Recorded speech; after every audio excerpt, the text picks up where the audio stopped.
Salut les miraculeurs, ici Octolady et bienvenue sur ma chaîne.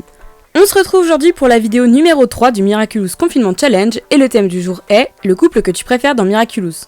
J'ai choisi d'interpréter la chose en admettant qu'on parle des couples canons de l'univers de Miraculous et non des ships qu'on pourrait fabriquer avec les personnages.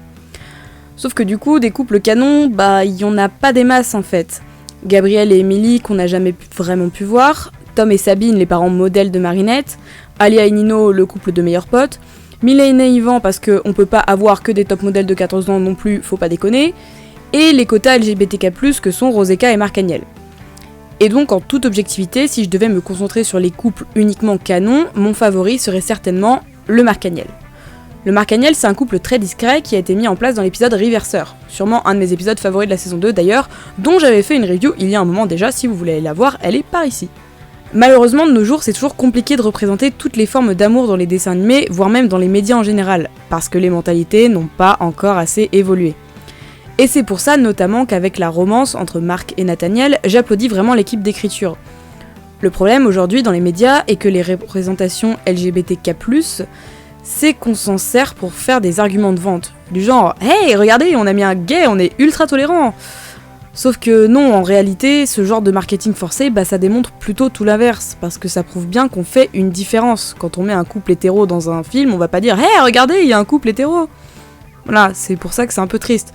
Surtout que bon, les représentations, parfois, ouais, non, vaut mieux pas en parler en fait. Heureusement, tous les médias sont pas comme ça, et on trouve aujourd'hui quelques très bonnes représentations, Steven Universe fait notamment partie de ces références. Et par extension, Miraculous en fait aussi partie. Miraculous, et là je parle aussi pour le Roseka, c'est vraiment être subtil dans la manière de présenter ces couples, que ça soit au travers de regards, de mains qui se touchent, essentiellement du non-verbal, sans trop les mettre en avant pour ne pas avoir l'effet bête de foire, et sans trop les mettre de côté comme quelque chose qu'il ne faudrait pas montrer. Si je choisis le Marc-Agnel plutôt que le Roseka, outre le fait que je suis une foot-joshi avérée, c'est aussi parce que ce sont des personnages moins récurrents, et que ça ne rend que leurs rares apparitions que plus appréciables. Je suis toujours super contente de les retrouver. On remarquera d'ailleurs que les symboliques yin-yang transparaissent aussi dans ces deux personnages.